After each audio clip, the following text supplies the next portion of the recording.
Every human culture for the last 16,000 years has relied on an empire composed entirely of earth and water. Before humans learned to manipulate this material, nomadic life was dictated by what we could carry. Without a way to securely store water or preserve food, our ancestors were limited by the immediate availability of resources. The archaeological record shows that children and teenagers were the ones experimenting with this earth, shaping figurines that carried knowledge and cultural symbols from one generation to the next. This experimentation eventually led to a discovery. A woven basket, lined with river clay to hold water, was left in the hot ashes of a fire. The wood burned away, but the mud remained, transformed by the heat into a hardened vessel. These hardened containers allowed groups to boil meals, carry water over long distances, and store enough grain to survive the winter. This new capacity for storage allowed nomadic tribes to finally settle in one place. Harvesting this material meant digging into riverbeds and saturated banks, then manually washing the soil to separate the fine, heavy clay from the stones and organic debris. Once cleaned, the clay requires intense preparation through wedging. By repeatedly pushing and folding the mass using the ram's head technique, the potter forces out air bubbles that would otherwise cause the piece to explode in the heat. These prepared pieces were then stacked in shallow pits and covered with wood and grass. When the fire reaches critical temperatures, it triggers a permanent chemical change, turning the plastic mud into synthetic stone. This process gave early societies their first reliable control over the physical properties of their environment, creating tools that could withstand both fire and time. In the Indus Valley, this material became the foundation of the world's first planned cities. At Mohenjo-Daro, millions of fired bricks were used to construct standardized urban blocks. Engineers at Mohenjo-Daro utilized clay to build standardized pipes and bathing platforms, creating advanced drainage systems that serviced thousands of residents at a time. In the Americas, indigenous women utilized hand-building techniques like coiling to create the complex vessels necessary for their community's daily tasks, from cooking stews to transporting water.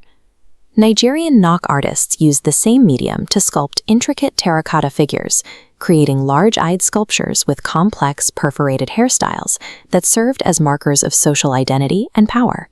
In China, the discovery of kaolin, an exceptionally pure white clay, allowed potters to create thin, translucent porcelain. These vessels were fired at extreme temperatures, resulting in a glass-like finish that became a global standard for luxury. By this period, clay had become the primary infrastructure for human civilization, serving as everything from underground plumbing to high-value trade goods. The Industrial Revolution fundamentally shifted the production of ceramics.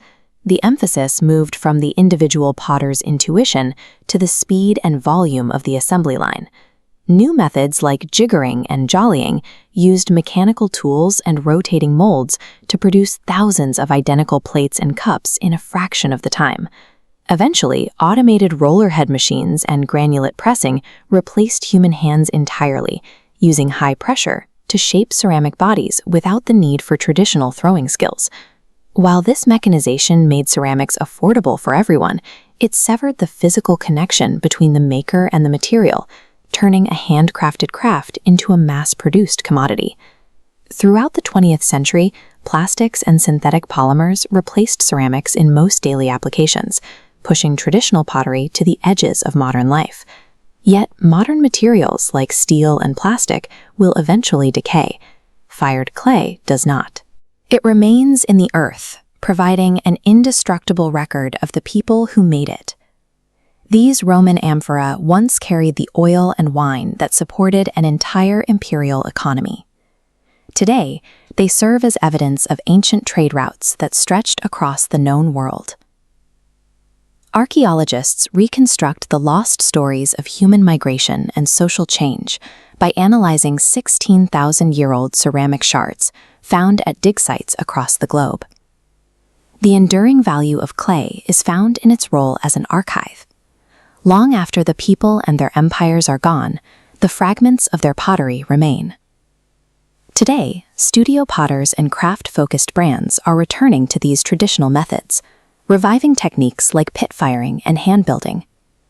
This resurgence is a deliberate attempt to restore the physical connection to the earth that was lost during the era of mass production. When you look at a ceramic mug or a common brick wall, you are looking at a technology that hasn't changed its basic formula in 10,000 years. Touching clay is touching a record written in the earth, a story that began in a fire and will likely outlast us all. If you want to see more stories about the hidden history of the things we build, subscribe and follow us for our next deep dive.